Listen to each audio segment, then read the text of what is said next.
Everyone? Static G കെയിൽ എങ്ങനെ ഒരു ജീനിയസ് ആവാം, അല്ലെങ്കിൽ സ്റ്റാറ്റിക് ജി കെയിൽ 0 to ഹീറോ എങ്ങനെ ആവാം, അതിനുള്ള ടിപ്സ് ആണ് നമ്മൾ നോക്കാൻ പോകുന്നത്. ഓക്കെ, അപ്പോൾ നമ്മുടെ 2021 അല്ലെങ്കിൽ 2021 മുതലുള്ള എക്സാംസ് നോക്കുവാണെങ്കിൽ സ്റ്റാറ്റിക് ജി കെയിൽ നിന്ന് നല്ല രീതിയിൽ ക്വസ്റ്റ്യൻസ് വരുന്നുണ്ട്. നമുക്ക് എക്സാം പോയിന്റ് ഓഫ് വ്യൂവിൽ നമുക്ക് 10 സബ്ജക്റ്റുകൾ ടോട്ടൽ പഠിക്കാനുണ്ട്. ആ 10 സബ്ജക്റ്റുകളിൽ നിന്ന് സ്കിപ്പ് ചെയ്യാൻ പറ്റാത്തൊരു സബ്ജക്റ്റിനായിട്ട് മാറിയിട്ടുണ്ട് ഏത്? Static G K. നല്ല രീതിയിൽ ക്വസ്റ്റ്യൻസ് ചോദിക്കുന്നുണ്ട്. ഏറ്റവും ലേറ്റസ്റ്റ് ആയിട്ട് നടന്ന എക്സാംസ് തന്നെ, അത് 2024 നടന്ന എക്സാംസ് ആയിട്ടുള്ള ഫേസ് 12, CPOD എക്സാം, അതുപോലെ തന്നെ CHSL എക്സാം, ഏറ്റവും ലാസ്റ്റ് കഴിഞ്ഞ CHSL എക്സാം, ഈ എക്സാംസ് നോക്കുവാണെങ്കിൽ ഏറ്റവും കൂടുതൽ ക്വസ്റ്റ്യൻസ് ടോട്ടലി ചോദിച്ചിരിക്കുന്നത് സ്റ്റാറ്റിക് ജി കെയിൽ നിന്ന് തന്നെയാണ്. ഏകദേശം 117 ക്വസ്റ്റ്യൻസ്, 117 ക്വസ്റ്റ്യൻസ് CPOയ്ക്കും, 134 ക്വസ്റ്റ്യൻസ് ഫേസ് 12നും, 200 ക്വസ്റ്റ്യൻസ് CHSLനും സ്റ്റാറ്റിക് ജി കെ എന്ന് പറയുന്ന ടോപ്പിക്കിൽ നിന്നാണ് ചോദിച്ചത്. ഓക്കെ, അതുപോലെ തന്നെ തൊട്ടു മുന്നത്ത് നടന്ന MDSന്റെ എക്സാം നോക്കുവാണെങ്കിൽ ടോട്ടൽ 300 ക്വസ്റ്റ്യൻസ്, ടോട്ടൽ 300 ക്വസ്റ്റ്യൻസ് വന്നിരിക്കുന്നത് സ്റ്റാറ്റിക് ജി കെയിൽ നിന്നാണ്. ഞാൻ ഇങ്ങനെ പറയുമ്പോൾ തന്നെ നിങ്ങൾക്ക് സ്റ്റാറ്റിക് ജി കെയുടെ ഇമ്പോർട്ടൻസ് മനസ്സിലായിട്ടുണ്ടാവുമല്ലോ. കാരണം എക്സാം പോയിന്റ് ഓഫ് വ്യൂവിൽ നമുക്ക് സ്കിപ്പ് ചെയ്യാനായിട്ട് പറ്റൂല. ഇനി നമ്മൾ സ്റ്റാറ്റിക് ജി കെ ഏത് ടോപ്പിക്ക് പഠിക്കണം, എങ്ങനെ പഠിക്കണം, അല്ലെങ്കിൽ എങ്ങനെ പഠിച്ചാൽ നല്ല മാർക്ക് സ്കോർ ചെയ്യാനായിട്ട് പറ്റും, ഇവിടെയാണ് നമ്മൾ ഹാർഡ് വർക്ക് എന്നുള്ളത് മാറ്റി വെച്ച സ്മാർട്ട് വർക്ക് ചെയ്യുന്നത്. ഓക്കെ, കാരണം സ്റ്റാറ്റിക് ജി കെ എന്ന് പറയുന്ന ടോപ്പിക് എടുക്കുവാണെങ്കിൽ അതിനകത്ത് ഒരുപാട് കാര്യങ്ങൾ നമുക്ക് പഠിക്കാനുണ്ട്. പക്ഷെ എല്ലാം കൂടെ നമ്മൾ പഠിക്കണ്ട. കാരണം എല്ലാം കൂടി പഠിക്കുന്നതിലും നല്ലത് ഏറ്റവും കൂടുതൽ ക്വസ്റ്റ്യൻസ് ചോയ്സിലുള്ള ഏരിയ ഉണ്ടല്ലോ, ആ ഏരിയാസിനെ മനസ്സിലാക്കി അവിടുന്ന് മാക്സിമം കാര്യങ്ങൾ കളക്ട് ചെയ്ത് അത് പഠിക്കുക എന്നുള്ളതാണ്. സോ അതെങ്ങനെയാണ് പഠിക്കണേന്ന് നോക്കാം. അപ്പോൾ നമ്മൾ ഏത് സബ്ജക്റ്റും പഠിച്ച് തുടങ്ങുന്നതിന് മുന്നേ എന്തൊക്കെയാണ് പഠിക്കേണ്ടതെന്ന് അനലൈസ് ചെയ്യണം. അല്ലെങ്കിൽ എപ്പോഴും നമുക്ക് എക്സാം പോയിന്റ് ഓഫ് വ്യൂവിൽ ഒരു കാര്യം അനലൈസ് ചെയ്യാൻ പറ്റുന്നത് പ്രീവിയസ് ഇയറിനെ ബേസ് ചെയ്ത് തന്നെയാണ് അല്ലേ. അപ്പോൾ TCSന്റെ പാറ്റേൺ തന്നെ നോക്കുവാണെങ്കിലും ഈ സ്റ്റാറ്റിക് ജി കെ നല്ല രീതിയിൽ ക്വസ്റ്റ്യൻസ് വരുന്നുണ്ട്. ഇനി ഞാൻ പറഞ്ഞതുപോലെ തന്നെ സ്റ്റാറ്റിക് ജി കെ എന്നൊരു സബ്ജക്റ്റ് എടുക്കുമ്പോൾ നിങ്ങൾക്ക് അതിൽ ഒരുപാട് ടോപ്പിക്സുകൾ കാണാൻ പറ്റും അല്ലേ. കുറേ ടോപ്പിക്സുകൾ ഇങ്ങനെയുണ്ട്.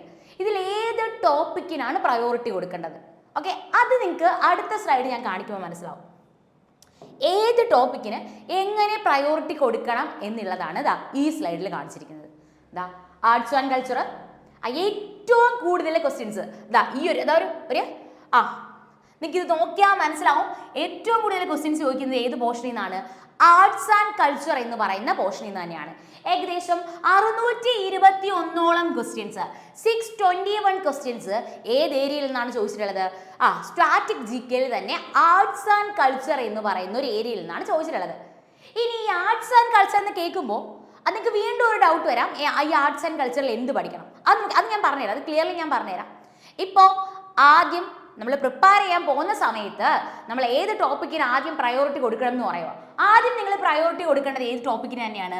ആർട്സ് ആൻഡ് കൾച്ചർ എന്ന് പറയുന്ന ടോപ്പിക്കിന് തന്നെയാണ് പ്രയോറിറ്റി കൊടുക്കേണ്ടത്. രണ്ടാമത് നിങ്ങൾ പ്രയോറിറ്റി കൊടുക്കേണ്ടത് ഏതിനാണെന്നറിയാമോ? സ്പോർട്സ് എന്ന് പറയുന്ന ഒരു ഏരിയക്കാണ് പ്രയോറിറ്റി കൊടുക്കേണ്ടത്, സ്പോർട്സ്. ഇനി മൂന്നാമത്തെ ഒരു കാര്യം ഇതിൽ ഞാൻ ആഡ് ചെയ്തിട്ടില്ല, സെൻസസ് ഇല്ലേ. സെൻസസിൽ നിന്നുള്ള ക്വസ്റ്റ്യൻസ്. ഈ സെൻസസിൽ നിന്നുള്ള ക്വസ്റ്റ്യൻസ് എങ്ങനെ പഠിക്കണം എന്ന് ഞാൻ പറഞ്ഞുതരാം. ഓക്കെ, മൂന്നാമത് പ്രയോറിറ്റി കൊടുക്കേണ്ട ഏരിയ ആണ് സെൻസസ്. അതിനുശേഷം പ്രയോറിറ്റി കൊടുക്കേണ്ട ഏരിയ ആണ് ഏതെന്ന് പറയുന്നത് ബുക്സ് ആൻഡ് ഓതേഴ്സും അവാർഡ്സും. ഓക്കെ, ബുക്സ് ആൻഡ് ഓതേഴ്സും അവാർഡ്സും. ബാക്കിയെല്ലാം അല്ലാതെ തന്നെ നോർമൽ സബ്ജക്റ്റുകളാണ്. International organisation, space programme, defence, നിങ്ങൾക്ക് സൈഡിൽ കാണാൻ പറ്റും ബാക്കി ഏത് ടോപ്പിക്കുകളാണെന്ന്. എല്ലാം കൂടി ഞാനിപ്പോൾ പറയുന്നില്ല. അപ്പോൾ ഞാൻ പറയുന്നു, ഏറ്റവും കൂടുതൽ സ്റ്റാറ്റിക് ജി കെക്ക് പ്രയോറിറ്റി കൊടുക്കേണ്ട ടോപ്പിക്സുകൾ ഏത് തന്നെയാണ്? ഒന്നെന്ന് പറയുന്നത് ആർട്സ് ആൻഡ് കൾച്ചർ, രണ്ടെന്ന് പറയുന്നത് സ്പോർട്സ്, മൂന്നെന്ന് പറയുന്നത് അവാർഡ്സ്, ദെൻ അതുപോലെ തന്നെ ബുക്സ് ആൻഡ് ഓതേഴ്സ് എന്ന് പറയുന്ന ടോപ്പിക്ക്. ഈ 4 ടോപ്പിക്കിനും നല്ല രീതിയിൽ പ്രയോറിറ്റി കൊടുക്കുക. അതുപോലെ തന്നെ സെൻസസിൽ നിന്നുള്ള ക്വസ്റ്റ്യൻസ് ഇല്ലാത്ത എക്സാംസ് തന്നെ ഇല്ല. കാരണം സെൻസസ് ഉറപ്പായിട്ട് നമ്മൾ പഠിച്ചിരിക്കേണ്ടതാണ്. 2011 സെൻസസിനെ ബേസ് ചെയ്തിട്ടാണ് ഇപ്പോഴും ക്വസ്റ്റ്യൻസ് ചോദിക്കുന്നത്. പ്രോപ്പർ ഏത് രീതിയിൽ പഠിച്ചാൽ സെൻസസിനുള്ള ടോട്ടൽ മാർക്ക് സ്കോർ ചെയ്യാൻ പറ്റും, അത് ഞാൻ പറഞ്ഞുതരാം. ഓക്കെ, അപ്പോൾ ഈ ഒരു സ്ലൈഡിൽ നിന്ന് ടോട്ടൽ എങ്ങനെയാണ് അല്ലെങ്കിൽ ഏതൊക്കെ ടോപ്പിക്കുകൾക്കാണ് പ്രയോറിറ്റി കൊടുക്കേണ്ടതെന്ന് മനസ്സിലായല്ലോ. ആർട്സ് ആൻഡ് കൾച്ചർ ഉണ്ട്, സ്പോർട്സ് ഉണ്ട്, സെൻസസ് ഉണ്ട്, അവാർഡുകളുണ്ട്, ബുക്സ് ആൻഡ് ഓതേഴ്സ് ഉണ്ട്. ബാക്കിയെല്ലാം നോർമലി ഉള്ള ടോപ്പിക്കുകൾ. ഏറ്റവും കൂടുതൽ പ്രയോറിറ്റി കൊടുക്കേണ്ടത് ഇതിനാണ്. ഇവിടെയാണ് ഞാൻ പറഞ്ഞത് എല്ലാ ടോപ്പിക്കും കൂടെ പഠിക്കാതെ ഏറ്റവും കൂടുതൽ ക്വസ്റ്റ്യൻസ് വരുന്ന ടോപ്പിക്കിനെ ആദ്യം കംപ്ലീറ്റ് ചെയ്യുക. അതാണ് നമ്മുടെ ടാർഗറ്റ്. ആദ്യം നമ്മൾ കംപ്ലീറ്റ് ചെയ്യേണ്ടത് ഏറ്റവും കൂടുതൽ ക്വസ്റ്റ്യൻസ് ചോയ്സിലുള്ള ടോപ്പിക്ക് തന്നെയാണ്. ആണല്ലോ? അതെ. അപ്പോൾ ആർട്സ് ആൻഡ് കൾച്ചർ. ഇനി ഇപ്പോൾ ഞാൻ ആർട്സ് ആൻഡ് കൾച്ചർ എന്ന് മാത്രം പറയുമ്പോൾ നിങ്ങൾക്കൊരു ഡൗട്ട് ഉണ്ടായിരിക്കാം, മിസ്സേ ഈ ആർട്സ് ആൻഡ് കൾച്ചറിൽ ഏതൊക്കെയാണ് പഠിക്കേണ്ടത്? ഡെഫിനറ്റ്ലി ഉണ്ടാവുമല്ലോ. ഈ ആർട്സ് ആൻഡ് കൾച്ചറിൽ പഠിക്കേണ്ട ടോപ്പിക്സുകൾ ഏതൊക്കെയാണെന്ന് ചോദിച്ചു കഴിഞ്ഞാൽ അതാണ് festivals, dance forms, music, paintings, Indian dress, martial art and warfare. ഇത്രയും ടോപ്പിക്കിന് നല്ല രീതിയിൽ പ്രയോറിറ്റി കൊടുക്കണം. ഇത്രയും ടോപ്പിക്ക് നല്ല രീതിയിൽ പഠിക്കണം. ഓക്കെ. അപ്പം ഇനി ഒരു കാര്യം കൂടി ഞാൻ പറയാം. നമുക്ക് മുന്നേ ഈ ഡാൻസ് ഫോംസ്, ഫെസ്റ്റിവൽസ് ഒക്കെ നല്ല രീതിയിൽ ക്വസ്റ്റ്യൻസ് വരുന്നുണ്ടായിരുന്നു. ഇപ്പോൾ ലാസ്റ്റ് നടന്ന CHSL എക്സാമിനെ ഒന്ന് അനലൈസ് ചെയ്യുവാണെങ്കിൽ, അല്ലെങ്കിൽ അതിന്റെ ടോട്ടൽ ക്വസ്റ്റ്യൻസ് എടുത്ത് വായിക്കുന്ന ടൈമിൽ മനസ്സിലാക്കിയ കാര്യം എന്താണെന്ന് വെച്ച് കഴിഞ്ഞാൽ മ്യൂസിക്കുമായിട്ട് റിലേറ്റ് ചെയ്തിട്ടുള്ള ക്വസ്റ്റ്യൻസ് കൂടുതൽ ചോദിക്കുന്നുണ്ട്. ഓക്കെ. അതായത് നമ്മുടെ തൊട്ടു മുന്നേ വർഷങ്ങളിൽ അധികം റിപ്പീറ്റഡ് ആയിട്ട് ചോദിക്കാത്ത, എന്നാൽ ഈ ഒരു വർഷം മ്യൂസിക്കിൽ നിന്നുള്ള ക്വസ്റ്റ്യൻസ് ഒരുപാട് ചോദിച്ച് കണ്ടിട്ടുണ്ട്. അപ്പോൾ നമ്മൾ എന്താണ് മനസ്സിലാക്കേണ്ടത്? മ്യൂസിക്കിന് കുറച്ച് പ്രയോറിറ്റി കൊടുക്കണം എന്നുള്ളത്. ഓക്കെ. അപ്പോൾ നിങ്ങളുടെ ആദ്യത്തെ ടാർഗറ്റ് എന്ന് പറഞ്ഞാൽ ഈ arts and culture full set ചെയ്യുക എന്നുള്ളത് തന്നെയാണ്. ആർട്സ് ആൻഡ് കൾച്ചറിലെ ടോപ്പിക്ക് മൊത്തത്തിൽ നല്ല രീതിയിൽ പഠിക്കുക. ഇനി നിങ്ങൾക്ക് ഇപ്പോൾ ഒരു ഡൗട്ട് ഉണ്ടായിരിക്കും, മിസ് ഇത് എങ്ങനെയാണ് പഠിക്കേണ്ടത്, അല്ലെങ്കിൽ ഇതെല്ലാം കൂടി എങ്ങനെ ഓർത്തിരിക്കും? അതിന് ടിപ്സ് പറഞ്ഞുതരാം. എങ്ങനെ പഠിക്കണം, എങ്ങനെ ഓർത്തിരിക്കും, അതിനുണ്ട് ഞാൻ പറഞ്ഞുതരാം. അതിനു മുന്നേ ബാക്കിയുള്ളത് നോക്കേണ്ട ടോപ്പിക്സ് കൂടെ ജസ്റ്റ് ഓർഡറിൽ പറയാം. Okay. Books and authors, national ബുക്കും ഇന്റർനാഷണൽ ബുക്സും. Okay. Books and authors, national book നോക്കുക, അതുപോലെ ഇന്റർനാഷണൽ ബുക്സ്. അതുപോലെ തന്നെ അവാർഡ്സിൽ ഏതൊക്കെയാണ് അവാർഡുകൾ നോക്കേണ്ടതെന്നും ഈ ഒരു സ്ലൈഡിൽ പറഞ്ഞിട്ടുണ്ട്. അവാർഡുകൾ ഏതൊക്കെയാണ് നോക്കേണ്ടതെന്ന് പറഞ്ഞിട്ടുണ്ട്. ഓക്കെ. അപ്പോൾ ഇവിടെ നിങ്ങൾ ഉറപ്പായിട്ടും ഈ അവാർഡുകളെല്ലാം നോക്കുക, അല്ലെങ്കിൽ സ്പോർട്സുമായിട്ട് റിലേറ്റ് ചെയ്തിട്ടുള്ള കാര്യങ്ങളെല്ലാം നോക്കുക. ഈ അവാർഡുകളെല്ലാം നോക്കുമ്പോൾ ഈ അവാർഡുകളെല്ലാം ഇൻസ്റ്റിറ്റ്യൂട്ട് ചെയ്ത വർഷം ഉണ്ടല്ലോ, വർഷം, ഇത് ഏത് ഫീൽഡിൽ കൊടുക്കുന്നതാണ്, ഇത് ആദ്യമായിട്ട് ലഭിച്ചത് ആർക്കാണ്, അങ്ങനെയുള്ള ബേസിക് കാര്യങ്ങൾ നോട്ട് ചെയ്ത് വെക്കണം. രണ്ടാമത് നിങ്ങൾ ചെയ്യേണ്ടത് റീസെന്റ് അവാർഡുകൾ, അത് കറണ്ട് അഫേഴ്സുമായിട്ട് റിലേറ്റ് ചെയ്ത് വരുന്നതാണ് എങ്കിൽ പോലും റീസെന്റ് നടന്നിട്ടുള്ള അവാർഡുകളെല്ലാം അപ്ഡേറ്റഡ് ആയിരിക്കണം. ക്വസ്റ്റ്യൻ വരും, റീസെന്റ് നൽകിയിട്ടുള്ള അവാർഡുകളെല്ലാം എന്തായിരിക്കണം? അപ്ഡേറ്റഡ് ആയിരിക്കണം. സോ എല്ലാം കൂടി ഞാൻ പറയുന്നില്ല, നോക്കുക. അതുപോലെ തന്നെ നമ്മുടെ പത്മ അവാർഡ്സ് വായിക്കുക. പത്മശ്രീ, പത്മഭൂഷൺ, പത്മവിഭൂഷൺ. അതിൽ പത്മശ്രീ ഒരുപാട് പേർക്ക് ലഭിച്ചിട്ടുണ്ട് അല്ലേ? അതിലെല്ലാം കൂടി പഠിക്കുക എന്നുള്ളത് നമുക്ക് പോസിബിൾ അല്ല. സോ അതുകൊണ്ട് അതിൽ ആർട്സ് ആൻഡ് കൾച്ചറുമായിട്ട് റിലേറ്റ് ചെയ്ത് പത്മശ്രീ ലഭിച്ചിട്ടുണ്ടല്ലോ, അവരെയും കൂടി ഒന്ന് പഠിച്ചു വെക്കുക. കാരണം അവരിൽ നിന്ന് ക്വസ്റ്റ്യൻസ് ചോദിക്കും. ഓക്കെ. അപ്പോൾ അത് പ്രോപ്പർലി നോക്കുക. അപ്പോൾ ഏറ്റവും ഇമ്പോർട്ടൻ്റ് ആയിട്ടുള്ള ടോപ്പിക്കാണ് ഈ പറയുന്നത്. അവാർഡുകൾ പറയുന്നുണ്ട്, then international organisation, space programme, defence, then sports വരുന്നുണ്ട് അല്ലേ? സ്പോർട്സ് ഞാൻ പെട്ടെന്ന് അങ്ങ് ടോപ്പിക്കുകൾ ആയതുകൊണ്ടാണ് പെട്ടെന്ന് പറഞ്ഞു പോയത്. നിങ്ങൾ ജസ്റ്റ് സ്ക്രീൻഷോട്ട് എടുത്ത് വെച്ച് ടോപ്പിക് ഏതാണെന്നൊക്കെ, അഥവാ ഞാൻ പറഞ്ഞത് ക്ലിയർ അല്ലെങ്കിൽ ജസ്റ്റ് ഒന്ന് നോക്കിക്കോ കേട്ടോ. അപ്പോൾ സ്പോർട്സ് ഉറപ്പാണ് ക്വസ്റ്റ്യൻ, 100% ഷുവറാണ്. സ്പോർട്സ് പഠിക്കാതെ എക്സാമിന് പോവുകയും ചെയ്യരുത്. അത് ഏത് എക്സാമിനാണെങ്കിലും സ്പോർട്സിൽ നിന്ന് ക്വസ്റ്റ്യൻസ് ഷുവറാണ് ചോദിക്കും. ഓക്കെ. ഇനി ഈ സ്പോർട്സ് പഠിക്കുന്ന സമയത്ത് ഒളിമ്പിക് ഗെയിംസിനെ പറ്റി പഠിക്കാം. അപ്പോൾ ഇവിടെയും നിങ്ങൾക്കൊരു ഡൗട്ട് വരും അല്ലേ? ടോട്ടലി കംപ്ലീറ്റ്ലി എല്ലാം പഠിക്കണോ, അതോ പ്രീവിയസ് ഇയർ മാത്രം പഠിച്ചാൽ മതിയോ? എങ്ങനെയാണ് പഠിക്കേണ്ടത്? അപ്പോൾ ഈ ഒളിമ്പിക് ഗെയിംസിനെ പറ്റി സാധാരണ നോർമലി ബേസിക് ആയിട്ടുള്ള കാര്യങ്ങൾ പഠിച്ചെടുക്കുക. രണ്ടാമത് ചെയ്യേണ്ട കാര്യം ടോപ്പിക്സ് ഒന്ന് പറഞ്ഞിട്ട് ഞാൻ പറഞ്ഞുതരാം. ജസ്റ്റ് ഞാൻ ഏതൊക്കെയാണെന്ന് നോക്കാം. കോമൺവെൽത്ത് ഗെയിംസിനെ പറ്റി, ഏഷ്യൻ ഗെയിംസിനെ പറ്റി, ഇത് നമ്മുടെ നോർമലുള്ള ഗെയിം, അത് കബഡി, ഹോക്കി, ക്രിക്കറ്റ്, ഫുട്ബോള്, അങ്ങനെ കൊടുത്തിട്ടുണ്ട്. ബാഡ്മിൻ്റൺ, ചെസ്, വോളിബോൾ, അങ്ങനെ എല്ലാ ഗെയിംസിനെയും പറ്റിയുള്ള അവയർനെസ് നമുക്ക് ഉണ്ടാവണം. ഇത് കൂടാതെ ബാക്കി നോക്കുന്ന ടോപ്പിക്കാണ് major institutions, headquarters, major സൈറ്റുകൾ, ഫേമസ് ആയിട്ടുള്ള പേഴ്സണാലിറ്റികൾ, first in world and India. അപ്പോൾ ഇത്രയുമാണ് ഏറ്റവും ഇമ്പോർട്ടൻ്റ് ആയിട്ട് നോക്കേണ്ട ടോപ്പിക്സ് ആയിട്ട് ഞാൻ പറയുന്നത്. ഓക്കെ. ഇനിയാണ് കാര്യത്തിലേക്ക് വരുന്നത്. ഇനിയാണ് പറയാൻ പോകുന്നത് എങ്ങനെ പഠിക്കണം. ഓക്കെ, അതിനുവേണ്ടി നിങ്ങൾ എല്ലാവരും വെയിറ്റിംഗ് ആയിരുന്നു എങ്ങനെയാണ് പഠിക്കേണ്ടത്. അപ്പോൾ ഞാൻ പറഞ്ഞു എങ്ങനെ പഠിക്കണം എന്നറിയുന്നതിന് മുന്നേ എന്ത് പഠിക്കണം എന്നറിയണം. ഇപ്പം അത് മനസ്സിലായി. എന്താണ് പഠിക്കണമെന്ന് ഇപ്പോൾ അറിയാം. സ്ട്രാറ്റജിക്കയിൽ ഏത് ടോപ്പിക്കിന് കൂടുതൽ പ്രയോറിറ്റി കൊടുക്കണമെന്ന് ഇപ്പോൾ നിങ്ങൾക്ക് അറിയാലോ. അപ്പോൾ ആ കാര്യം നിങ്ങൾക്ക് ഓക്കെ ആയിട്ടുണ്ട്. ഇനി അടുത്തൊരു ടാർജറ്റ് എങ്ങനെ പഠിക്കും. ഓക്കെ, അതാണല്ലോ, അതിനു വേണ്ടിയായിരിക്കും നിങ്ങൾ എല്ലാവരും വെയിറ്റിംഗ് ആയിട്ടുണ്ടാവുക. എങ്ങനെ പഠിക്കും, രണ്ടാമത്തെ ക്വസ്റ്റ്യൻ. എങ്ങനെ പഠിക്കും എന്ന് ചോദിച്ചു കഴിഞ്ഞാൽ പ്രോപ്പർലി ഞാൻ പറയുന്നു, നിങ്ങൾക്ക് ഞാൻ ഈ പറഞ്ഞ പോലെ തന്നെ എപ്പോഴും പ്രീവിയസ് ഇയർ ഓറിയന്റഡ് ആയിട്ട് തന്നെ പഠിക്കുന്നതായിരിക്കും നല്ലത്. ഒരുപാട് നമുക്ക് വലിച്ചു വാരി നമ്മൾ പഠിക്കാതെ, ഒരുപാട് വാസ്റ്റ് ആയിട്ട് നമ്മൾ പഠിക്കാതെ പ്രീവിയസ് ഇയർ ഓറിയന്റഡ് ആയിട്ട് തന്നെ പഠിക്കുന്നതായിരിക്കും ബെറ്റർ. അങ്ങനെ നിങ്ങൾക്ക് പഠിക്കാൻ വേണ്ടിയിട്ട് അങ്ങനെ നിങ്ങൾക്ക് പഠിക്കാൻ വേണ്ടിയിട്ട് ഈ നിയോൺ പബ്ലിക്കേഷൻ്റെ ടെക്സ്റ്റ് ബുക്ക് നിങ്ങൾക്ക് യൂസ് ചെയ്യാം. നിയോൺ പബ്ലിക്കേഷൻ്റെ ടെക്സ്റ്റ് ബുക്കിൽ ഞാൻ പറഞ്ഞ ടോപ്പിക്കിനെ ആദ്യം നിങ്ങൾ കവർ ചെയ്യുന്നു. അത് ആർട്സ് ആൻഡ് കൾച്ചർ ടോപ്പിക്കുകൾ ഏതൊക്കെയാണെന്ന് പറഞ്ഞു തന്നിട്ടുണ്ട്. ദെൻ അതിനുശേഷം പിന്നീട് പറഞ്ഞത് സ്പോർട്സ്, ആ ഒരു ടോപ്പിക്ക് കംപ്ലീറ്റ് ആക്കുന്നു. അവാർഡ്സ്, ആ ഒരു ടോപ്പിക് കംപ്ലീറ്റ് ആകുന്നു. ഇത്രയും ടോപ്പിക്സ് കംപ്ലീറ്റ് ആക്കി. ബുക്സ് ആൻഡ് ഓതേഴ്സ് ഇമ്പോർട്ടൻ്റ് ആണ്. അത് ഈ 4 ടോപ്പിക്ക് കേട്ടോ. ആ 4 ടോപ്പിക്ക് ജസ്റ്റ് ഞാൻ ഇങ്ങോട്ടേക്ക് എഴുതാം. ആദ്യം പറഞ്ഞത് arts and culture. Okay, arts and culture എന്ന് പറയുന്ന ടോപ്പിക്ക്. രണ്ടാമത് പറഞ്ഞ ടോപ്പിക് എന്ന് പറഞ്ഞാൽ സ്പോർട്സ്. ഓക്കെ, മൂന്നാമതും നാലാമതും അവാർഡ്സ്, സ്പോർട്സ്, അതുപോലെ തന്നെ ബുക്സ് ആൻഡ് ഓതേഴ്സ്,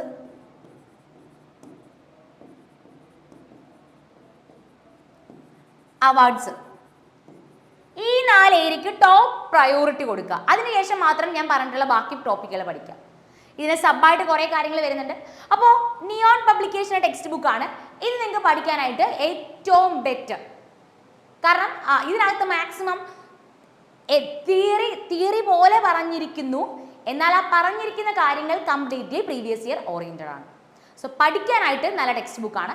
പിന്നെ ഈ ഡാൻസ് ഫോംസിലും അതുപോലെ ഇയേഴ്സിലും ഒരു 2-3 സ്ഥലങ്ങളിൽ ചെറിയ മിസ്റ്റേക്കുകൾ കണ്ടിട്ടുണ്ട്. ഓക്കെ, പക്ഷേ എന്ത് പഠിക്കുക, ഇത് നോക്കി നിങ്ങൾ ഈ ഒരു ടോപ്പിക്കുകൾ കംപ്ലീറ്റ് ചെയ്യുന്നതാവും ഏറ്റവും ബെറ്റർ. ഓക്കെ, ദെൻ ഞാൻ പറയുന്ന പോലെ തന്നെ എപ്പോഴും GK നമ്മൾ പഠിക്കുന്നു. നമ്മുടെ രണ്ടാമത്തെ ടാർഗറ്റ് എന്ന് പറഞ്ഞാൽ പ്രീവിയസ് ഇയർ ക്വസ്റ്റ്യൻസ് പ്രാക്ടീസ് ചെയ്യുക എന്നുള്ളത് തന്നെയാണ്. കണ്ടിന്യൂസ് ക്വസ്റ്റ്യൻസ് പ്രാക്ടീസ് ചെയ്യുക എന്നുള്ളത് തന്നെയാണ്.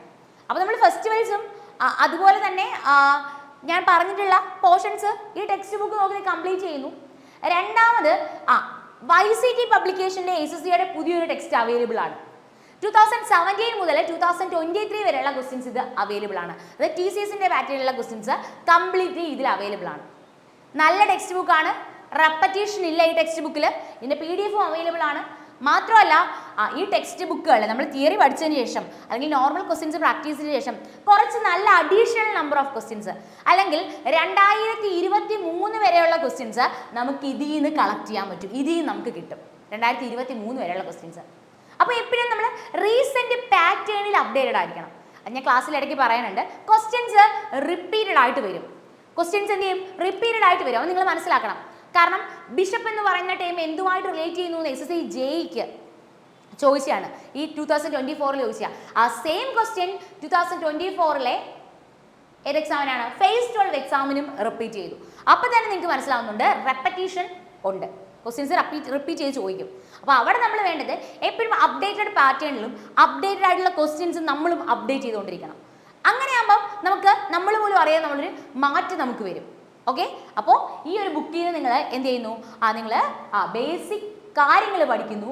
അതിനുശേഷം എന്താണ് ചെയ്യുന്നത്, previous year questions YCT publication text ചെയ്യുന്ന പ്രാക്ടീസ് ചെയ്യുന്നു.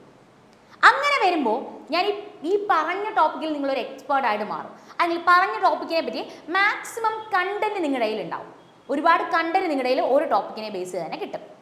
അപ്പോൾ ഏത് ടോപ്പിക്ക് പഠിക്കണമെന്ന് മനസ്സിലായി, എങ്ങനെ പഠിക്കണമെന്ന് മനസ്സിലായി. ഇനി ഇതെങ്ങനെ ഓർത്തിരിക്കും, മൂന്നാമത്തെ സംശയമല്ലേ, എങ്ങനെ ഈ കാര്യത്തെ ഓർത്തിരിക്കാം പ്രോപ്പർ മാനറിൽ. Revision is must. റിവിഷൻ ആണ് കേട്ടോ. നമ്മൾ ഒരു ദിവസം ഒരുപാട് കാര്യങ്ങൾ പഠിച്ചു എന്നല്ല, ആ പഠിച്ചതിൽ നമുക്ക് എത്രയാണ് നമ്മൾ എഫിഷ്യൻ്റ് ആയിട്ട് പഠിച്ചിരിക്കുന്നത്. ഞാൻ 10 മണിക്കൂർ പഠിച്ചെന്ന് പറഞ്ഞിട്ട് കാര്യമില്ല, ഞാൻ 4 മണിക്കൂറേ പഠിച്ചുള്ളൂ. ആ 4 മണിക്കൂറും ഞാൻ എഫിഷ്യൻ്റ് ആയിട്ട് പഠിച്ചെങ്കിൽ ഓക്കെ ആണത്. ഓക്കെ, അപ്പോൾ ചെയ്യേണ്ട കാര്യമെന്ന് പറഞ്ഞാൽ ഞാൻ പറഞ്ഞു റിവിഷൻ. ഓക്കെ, അത് നിങ്ങൾ നോട്ട്സ് പ്രിപ്പയർ ചെയ്ത് പോകുന്ന ആളാണെങ്കിൽ, നിങ്ങൾ ടെക്സ്റ്റ് ബുക്ക് വായിക്കുന്ന ആളാണെങ്കിൽ ഏറ്റവും ഇമ്പോർട്ടൻ്റ് ആയിട്ടുള്ള കാര്യങ്ങളെ, അത് നിങ്ങൾക്ക് ടഫായിട്ട് തോന്നുന്ന കാര്യങ്ങളെ അതിനെ ഒന്ന് ഹൈലൈറ്റർ വെച്ച് ഹൈലൈറ്റ് ചെയ്തേക്കാം.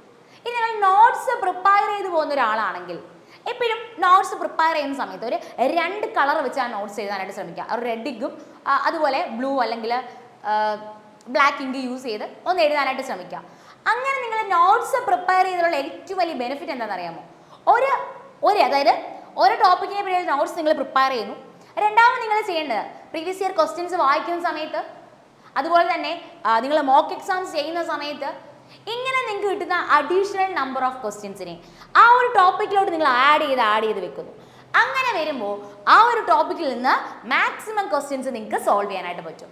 എങ്ങനെ ക്വസ്റ്റ്യൻ ചോദിച്ചാലും നിങ്ങൾക്ക് ആൻസർ ചെയ്യാൻ പറ്റും. കാരണം കംപ്ലീറ്റ് പ്രീവിയസ് ഇയർ ക്വസ്റ്റ്യൻസും ബേസിക് ഫാക്റ്റുകളും എല്ലാം നിങ്ങളുടെ ആ നോട്ടിൽ തന്നെയുണ്ട്. അങ്ങനെ ഒരു തവണ നിങ്ങൾ നോട്ട് ഒന്ന് പ്രിപ്പയർ ചെയ്ത് നോക്കുക. നിങ്ങൾ ഇഷ്ടപ്പെട്ട ജോലി കിട്ടുന്നിടം വരെ നിങ്ങൾക്ക് ആ നോട്ട്സ് യൂസ് ചെയ്യാം. എക്സാമിൻ്റെ ടൈമിൽ നമ്മളെപ്പോഴും ആ എക്സാംസ് സ്റ്റാർട്ട് ചെയ്ത് കഴിഞ്ഞ് നമ്മൾ എന്താ ചെയ്യും? നമ്മൾ ഷിഫ്റ്റുകൾ അനാലിസിസ് ചെയ്യും അല്ലേ? നമ്മുടെ എക്സാം കുറച്ച് ബാക്കിലോട്ടാണെങ്കിൽ നമ്മൾ തുടക്കത്തിലുള്ള ഷിഫ്റ്റുകളെല്ലാം ഇങ്ങനെ അനലൈസ് ചെയ്യും. അപ്പോൾ അനലൈസ് ചെയ്യുന്ന സമയത്ത് സെയിം ടോപ്പിക്ക് തന്നെ റിപ്പീറ്റ് ചെയ്ത് ക്വസ്റ്റ്യൻസ് വരുന്നുണ്ടെന്ന് നമുക്ക് മനസ്സിലാക്കാൻ പറ്റിക്കഴിഞ്ഞാൽ നമ്മളവിടെ എന്ത് ചെയ്യും? നമ്മുടെ കയ്യിലുള്ള നോട്ട്സിനെ നമ്മൾ റെഫർ ചെയ്യാനായിട്ട് എടുക്കും. അപ്പോൾ നോട്ട്സ് നമ്മുടെ ഇല്ലെങ്കിലോ ടോട്ടലി കൺഫ്യൂസ്ഡ് ആവും. പ്രോപ്പർ നോട്ട് നമ്മുടെ കയ്യിലുണ്ടെങ്കിൽ എക്സാം ടൈമിൽ റിലാക്സ് ആയിട്ട് നമുക്കൊന്ന് റിവൈസ് ചെയ്യാനും ഇത് ഹെൽപ്ഫുൾ ആക്കും. ഓക്കെ, അപ്പോൾ അങ്ങനെ നിങ്ങൾക്ക് ചെയ്യാം. നോട്ട്സ് എഴുതുന്നു, കുറച്ച് നമുക്കൂടെ വീണ്ടും നമുക്കെടുത്ത് വായിക്കാൻ പറ്റുന്ന രീതിയിൽ നോട്ട്സ് പ്രിപ്പയർ ചെയ്താൽ അത് കുറച്ച് ഹെൽപ്ഫുൾ ആവും. ഇനി നിങ്ങൾക്ക് അത് ടൈം കൺസ്യൂമിംഗ് ആയിട്ട് തോന്നുന്നുണ്ടെങ്കിൽ എന്ത് ചെയ്യുക? അല്ലെങ്കിൽ സമയം പോകുന്ന പോലെ നിങ്ങൾക്ക് തോന്നുന്നുണ്ടെങ്കിൽ എന്ത് ചെയ്യുക? ജസ്റ്റ് നിങ്ങൾ വായിക്കുന്ന ബുക്കിൽ എന്ത് ചെയ്താൽ മതി? മാർക്ക് ചെയ്ത് പോവുക. അതും ഓക്കെ ആണല്ലോ. ഇനി നിങ്ങൾ ഇങ്ങനെ നോട്ട്സ് പ്രിപ്പയർ ചെയ്യുന്നു, എല്ലാ ദിവസവും പഠിക്കുന്നു, അങ്ങനെയല്ല. മൺഡേ ടു ഫ്രൈഡേ എന്താണോ പഠിക്കുന്നത് അത് റിവൈസ് ചെയ്യാൻ വേണ്ടിയിട്ട് സാറ്റർഡേ സൺഡേ യൂസ് ചെയ്യുക. ഓക്കെ, മൺഡേ ടു ഫ്രൈഡേ പഠിക്കുന്ന കാര്യങ്ങളെ റിവൈസ് ചെയ്യാൻ വേണ്ടിയിട്ട് സാറ്റർഡേ സൺഡേ യൂസ് ചെയ്യുക. ഉറപ്പായിട്ടും റിവിഷൻ ഈസ് മസ്റ്റ്. റിവിഷൻ ഉണ്ടെങ്കിൽ നമ്മൾ ഈ പഠിച്ച കാര്യങ്ങൾ നമുക്ക് ഓർത്തിരിക്കാനായിട്ട് പറ്റും. അപ്പോൾ അത് മറക്കണ്ട, റിവിഷൻ ഇമ്പോർട്ടൻ്റ് ആണ്. ഇനി കുറച്ചുകൂടി കട്ടിയായിട്ടുള്ള വേർഡ്സിനെ എങ്ങനെ ഓർത്തിരിക്കാം? കാരണം ഈ ഫെസ്റ്റിവൽസ് പഠിക്കുന്ന സമയത്ത്, ഡാൻസ് ഫോംസ് പഠിക്കുന്ന സമയത്ത്, dancers and awards, musical instruments ഇവരെയൊക്കെ പറ്റി പഠിക്കുന്ന സമയത്ത് നമ്മൾ എന്ത് ചെയ്യും? ഈ വർഷങ്ങളെല്ലാം മറന്നു പോകും. കുറേ പേർക്ക് അതൊരു പ്രശ്നമാണ്. അപ്പോൾ ചെയ്യേണ്ടതെന്ന് പറഞ്ഞു കഴിഞ്ഞാൽ അവിടെ നമുക്ക് ചെയ്യാൻ പറ്റുന്നത് എന്താ? അവിടെ നമുക്ക് ചെയ്യാൻ പറ്റുന്നത് നമുക്ക് അറിയാവുന്ന നോൺ ഫാക്റ്റുകൾ ഉണ്ടല്ലോ, ആ നോൺ ഫാക്റ്റിനെ അൺനോൺ ഫാക്റ്റുമായിട്ട് കണക്ട് ചെയ്യണം. നമുക്ക് അറിയാവുന്ന കാര്യങ്ങളെ നമ്മൾ അറിയാത്ത ഫാക്റ്റുകളുമായിട്ട് കണക്ട് ചെയ്ത് വെക്കുന്നു. സിമ്പിളായിട്ട് ഞാൻ ഒരു കാര്യം പറഞ്ഞു തരട്ടെ. ഓൾറെഡി 1969 പ്രത്യേകിച്ച് നമ്മളൊരു ഷോർട്സ് ചെയ്തിട്ടുണ്ടായിരുന്നു, 1969 പ്രത്യേകത.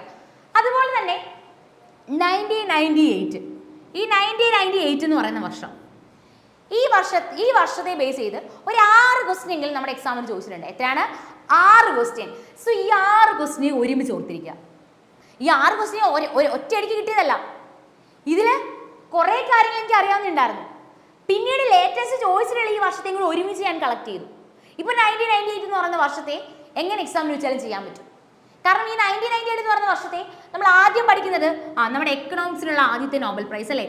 നമ്മുടെ എക്കണോമിക്സിനുള്ള ആദ്യത്തെ നോബൽ പ്രൈസ് അമർത്യ സെന്നിന് ലഭിക്കുന്ന വർഷം 1998 MS സുബലക്ഷ്മിക്ക് ഭാരതരത്ന ലഭിക്കുന്ന വർഷം ചോദിച്ചിട്ടുണ്ട്, 1998 ലോട്ടറി റെഗുലേഷൻ ആക്ട് എന്നാണ് 1998 ഗുരു വെമ്പതി ചിന്നസത്യത്തിന് പത്മഭൂഷൺ ലഭിക്കുന്ന വർഷം 1998 കൊങ്കൺ റെയിൽവേ ഏത് വർഷമാണ്? 1998 ഗൂഗിൾ ഫൗണ്ട് ചെയ്യുന്നത് ലാറി പേജും അതുപോലെ തന്നെ സെർജി ബ്രിനോട് ചേർന്ന് ഗൂഗിൾ ഫൗണ്ട് ചെയ്യുന്ന വർഷവും 1998. ഞാൻ ഈ പറഞ്ഞ 1998 എന്ന് പറയുന്ന വർഷങ്ങളില്ലേ, ആ 1998 എന്ന് പറയുന്ന വർഷങ്ങൾ കംപ്ലീറ്റ്ലി പ്രീവിയസ് ഇയർ ആണ്. ഓക്കെ, 1998 എന്ന് പറയുന്ന വർഷങ്ങളെ ഞാൻ വെറുതെ പറയുന്നതല്ല. ഈ 1998 എന്ന് പറയുന്ന വർഷങ്ങൾ പ്രീവിയസ് ഇയർ ചോദിച്ചതിനകത്ത് ഒരേപോലെ വരുന്ന സാധനങ്ങളെ കണക്ട് ചെയ്തതാണ്. ഇങ്ങനെ നിങ്ങൾക്ക് പഠിക്കാം, ഇങ്ങനെ സ്മാർട്ട് വർക്ക് ചെയ്യാം. അതായത് ഒരേപോലെ വരുന്ന കാര്യങ്ങളെ കണക്ട് ചെയ്ത് ഒരുമിച്ചാക്കി സെറ്റ് ചെയ്ത് വെക്കുന്നു. അങ്ങനെ വെക്കുന്ന സമയത്ത് വീണ്ടും നമുക്ക് ഓർത്തിരിക്കാൻ എളുപ്പമാണ്. ഇല്ലെങ്കിൽ നമ്മൾ പല തവണയാണ് പല വർഷങ്ങൾ പഠിക്കുന്നതെങ്കിൽ നമ്മൾ എന്ത് ചെയ്യും? മറന്നു. ഓക്കെ, അപ്പോൾ അത് മനസ്സിലായല്ലോ. ഇനി ഈ രണ്ട് ടെക്സ്റ്റ് ബുക്ക് കൂടാതെ നിങ്ങൾക്ക് ഇതും നല്ല ടെക്സ്റ്റ് ബുക്കുകളാണ്. ബ്ലാക്ക് ബുക്കിൻ്റെ ജനറൽ അവയർനെസ് എന്ന് പറഞ്ഞ ടെക്സ്റ്റിൽ മാക്സിമം നമ്പർ ഓഫ് ക്വസ്റ്റ്യൻസ് ഉണ്ട്. പക്ഷെ വൺ ലൈനർ ആണ്, ക്വസ്റ്റ്യൻ ആൻസർ ആ ഒരു ഫോർമാറ്റിലാണ് പോയിട്ടുള്ളത്. ഇനി SSCയുടെ ജനറൽ സ്റ്റഡീസ് എന്ന് പറയുന്ന പിനാക്കിൾ പബ്ലിക്കേഷൻ ടെക്സ്റ്റിൽ ബ്ലാക്ക് ബുക്കിൻ്റെ അത്രയും നമ്പർ ഓഫ് ക്വസ്റ്റ്യൻസ് ഇല്ലെങ്കിൽ പോലും ഓരോ ക്വസ്റ്റ്യൻസ് വിത്ത് എക്സ്പ്ലനേഷൻ ഉണ്ട്. ഓരോ ക്വസ്റ്റ്യൻസ് വിത്ത് എക്സ്പ്ലനേഷൻ ഏതിൽ അവൈലബിൾ ആണ്?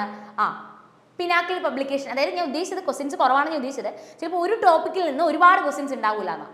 ക്വസ്റ്റ്യൻസ് 6500+ ക്വസ്റ്റ്യൻസ് ഉണ്ട്. ഞാൻ ഉദ്ദേശിച്ചത് മനസ്സിലായോ? ഒരു ടോപ്പിക്കിൽ നിന്ന് മാക്സിമം നമ്പർ ഓഫ് ക്വസ്റ്റ്യൻസ് ഉണ്ടാവില്ല. പക്ഷേ ക്വസ്റ്റ്യൻസ് വിത്ത് എക്സ്പ്ലനേഷൻ എപ്പോഴും കണക്റ്റഡ് ഫാക്ട് കൂടിയാണ് പഠിക്കേണ്ടത്. ഓക്കെ, അപ്പോൾ നിങ്ങൾക്ക് ഈ ടെക്സ്റ്റ് ബുക്കും പഠിക്കാനായിട്ട് നല്ലതാണ്. ഓക്കെ, അപ്പോൾ ഞാൻ ഓവറോൾ ഒന്ന് പറഞ്ഞുതരാം എങ്ങനെ പഠിക്കാം. എങ്ങനെ പഠിച്ചാൽ സ്റ്റാറ്റിക് ജികെ ഞാൻ ഉറപ്പ് തരുന്നു ഈ ഒരു രീതിയിൽ നിങ്ങൾ പ്രോപ്പറായിട്ട് പഠിച്ചിട്ടുണ്ടെങ്കിൽ നല്ലൊരു മാർക്ക് നിങ്ങൾക്ക് സ്കോർ ചെയ്യാനായിട്ട് പറ്റും. എപ്പോഴും നമുക്ക് നമ്മുടെ നോൺ ഫാക്റ്റിനെ അൺനോൺ ഫാക്റ്റായിട്ട് നമ്മൾ കണക്ട് ചെയ്യുന്നു. പുതിയ പുതിയ കാര്യങ്ങൾ കിട്ടുന്ന കാര്യങ്ങളിൽ നമുക്ക് അറിയാവുന്നതിനെ കൂടി നമ്മൾ ആഡ് ചെയ്ത് വെക്കുന്നു.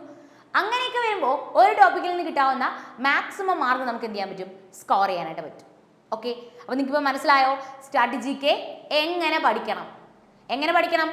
ഏതൊക്കെ ടോപ്പിക്കുകളാണ് ഏറ്റവും കൂടുതൽ പ്രയോറിറ്റി എന്ന് പറഞ്ഞു തന്നിട്ടുണ്ട്. ആ ടോപ്പിക്കുകളെ ആദ്യം സെലക്ട് ചെയ്യുക. എന്നിട്ട് ആ ടോപ്പിക്കുകളിൽ മാക്സിമം നിങ്ങൾ ഒന്നെങ്കിൽ ടെക്സ്റ്റ് ബുക്ക് ഞാൻ പറഞ്ഞ രീതിയിൽ നിങ്ങൾ ഫോളോ ചെയ്യുക. ടെക്സ്റ്റ് ബുക്ക് നോക്കിയിട്ടോ അല്ലെങ്കിൽ നോട്ട്സ് പ്രിപ്പയർ ചെയ്തോ. മൂന്നാമത്തെ കാര്യം ചെയ്യേണ്ടത്, അങ്ങനെ നോട്ട്സ് പ്രിപ്പയർ ചെയ്യുന്നു അല്ലെങ്കിൽ ടെക്സ്റ്റ് ബുക്കിൽ മാർക്ക് ചെയ്യുന്നു. മൂന്നാമതായിട്ട് ചെയ്യേണ്ട കാര്യം എന്തായിരുന്നു? റിവിഷനാണ്. അതായത് മൺഡേ ടു ഫ്രൈഡേ വരെ പഠിച്ച കാര്യങ്ങളെ സാറ്റർഡേ സൺഡേ ഇരുന്ന് റിവൈസ് ചെയ്യുന്നു. റിവൈസ് ചെയ്ത് എന്ത് ചെയ്യുന്നു? അത് സെറ്റ് ആവുന്നു. ഓക്കെ, എന്നിട്ട് പറഞ്ഞ കാര്യം മറക്കണ്ട. ഒരേ കാര്യങ്ങൾ, ഒരേ വർഷം വരുന്ന കാര്യങ്ങൾ, ഒരേപോലെ തോന്നുന്ന കാര്യങ്ങൾ, അങ്ങനെ വരുന്ന കാര്യങ്ങളെ പരസ്പരം ഒന്ന് കണക്ട് ചെയ്തേക്കുക. എന്ന് പറഞ്ഞാൽ പുതിയൊരു കാര്യം പഠിക്കുമ്പോൾ ആ പുതിയ കാര്യത്തെ പഴയ ഏതെങ്കിലും കാര്യമായിട്ട് കണക്ട് ചെയ്താൽ അത് പിന്നെ മറക്കൂല. For example, Pashto and Dari. ഇവ CHSL ചോദിച്ചൊരു ക്വസ്റ്റ്യൻ ആണ്. അഫ്ഗാനിസ്ഥാന്റെ ലാംഗ്വേജ് ആണ് പാഷ്തോ ദാരി. അപ്പോൾ പാഷ്തോ അഫ്ഗാനിസ്ഥാന്റെ ലാംഗ്വേജ്, അവിടുന്ന് വീണ്ടും കണക്ട് ചെയ്യാൻ പറ്റും. പാകിസ്ഥാനിലെ പഷ്തു എന്ന് പറയുന്ന ട്രൈബ് പെർഫോം ചെയ്യുന്ന ഡാൻസ് ആണ് വസീരി ഡാൻസ്. ക്വസ്റ്റ്യൻ വന്നെയാ. അങ്ങനെ ഇത് പെട്ടെന്ന് പോസിബിൾ അല്ല. നമ്മൾ ടൈം എടുത്ത് നമുക്ക് സെറ്റ് ആവേണ്ടേ. പക്ഷെ നമ്മൾ ഈ ഒരു രീതിയിൽ പ്രാക്ടീസ് ചെയ്താൽ നല്ല മാർക്ക് നമുക്ക് സ്കോർ ചെയ്യാനായിട്ട് പറ്റും. അപ്പോൾ നിങ്ങൾ എപ്പോഴും പഠിക്കുമ്പോൾ നിങ്ങളിപ്പോൾ ഗുജറാത്ത് എന്നൊരു സ്റ്റേറ്റിനെ പറ്റി കുറേ കാര്യങ്ങൾ നിങ്ങൾക്ക് അറിയാം. ഇനി ഗുജറാത്തിനെ പറ്റി പുതിയതായിട്ട് എവിടെയെങ്കിലും കാണുമ്പോൾ അല്ലെങ്കിൽ എന്തെങ്കിലും ഒരു ഫാക്റ്റ് കിട്ടുമ്പോൾ പഴയ നിങ്ങൾക്ക് അറിയാവുന്ന കാര്യങ്ങളെ അവിടെ റീകളക്ട് ചെയ്യണം. ഒന്നുകൂടി ഞാൻ പറയുന്നു, ഇപ്പോൾ രുക്മിണി ദേവി അരുന്തലെ. അപ്പോൾ രുക്മിണി ദേവി അരുന്തലെ പറ്റി കുറേ കാര്യങ്ങൾ നിങ്ങൾക്ക് അറിയാം. ഇനി പ്രീവിയസ് ഇയർ ക്വസ്റ്റ്യൻസ് വായിക്കുന്ന സമയത്ത് രുക്മിണി ദേവി അരുന്തലെ പറ്റി കിട്ടുന്ന അടുത്ത കാര്യങ്ങൾ അപ്പം തന്നെ അതിലൂടെ ആഡ് ചെയ്തേക്കുക. ആഡ് ചെയ്യുന്ന സമയത്ത് ശ്രദ്ധിക്കേണ്ടത് മുന്നേ പഠിച്ച കാര്യങ്ങളിൽ നിന്ന് റിവൈസ് കൂടെ ചെയ്യുക. അങ്ങനെ വരുമ്പോൾ പ്രോപ്പർലി നിങ്ങൾക്ക് എന്ത് ചെയ്യാൻ പറ്റും? ഓർത്തിരിക്കാനായിട്ട് പറ്റും കേട്ടോ. ഡൗട്ടില്ല, നിങ്ങൾക്ക് എന്ത് ചെയ്യാൻ പറ്റും? നല്ല രീതിയിൽ ഓർത്തിരിക്കാനും നല്ല രീതിയിൽ മാർക്ക് സ്കോർ ചെയ്യാനായിട്ട് പറ്റും. ഓക്കെ, അപ്പോൾ ഞാൻ പറഞ്ഞത് നമ്മുടെ റീസെൻ്റ് നടക്കുന്ന എക്സാംസ് നോക്കുവാണെങ്കിൽ നമുക്ക് എക്സാമിന് സ്കിപ്പ് ചെയ്യാൻ പറ്റാത്തൊരു ഏരിയ തന്നെയാണ് സ്റ്റാറ്റിക്. അപ്പോൾ ഞാൻ പറഞ്ഞ സ്റ്റാറ്റിക് എല്ലാം കൂടെ പഠിക്കുക എന്നുള്ളത് പോസിബിൾ അല്ല. നമ്മൾ എടുക്കുമ്പോൾ national park, wild life sanctuaries അങ്ങനെ കുറേ ഉണ്ടാവും. അതിനൊന്നും അല്ല ടോപ്പ് പ്രയോറിറ്റി കൊടുക്കേണ്ടത്. ഞാൻ ഈ പറഞ്ഞ ടോപ്സിനെ ടോപ്പ് പ്രയോറിറ്റി കൊടുത്ത് പഠിക്കുക. പറഞ്ഞ മെത്തേഡൊക്കെ ഒന്ന് ഫോളോ ചെയ്യാനായിട്ട് ശ്രമിക്കുക. ഓക്കെ, അങ്ങനെയാണെങ്കിൽ നിങ്ങൾക്ക് എല്ലാവർക്കും ഇനി വരുന്ന എക്സാംസിൽ നല്ലൊരു മാർക്ക് സ്കോർ ചെയ്യാനായിട്ട് പറ്റും. ഓക്കെ, അങ്ങനെയാണെങ്കിൽ happy learning to all. Okay, by.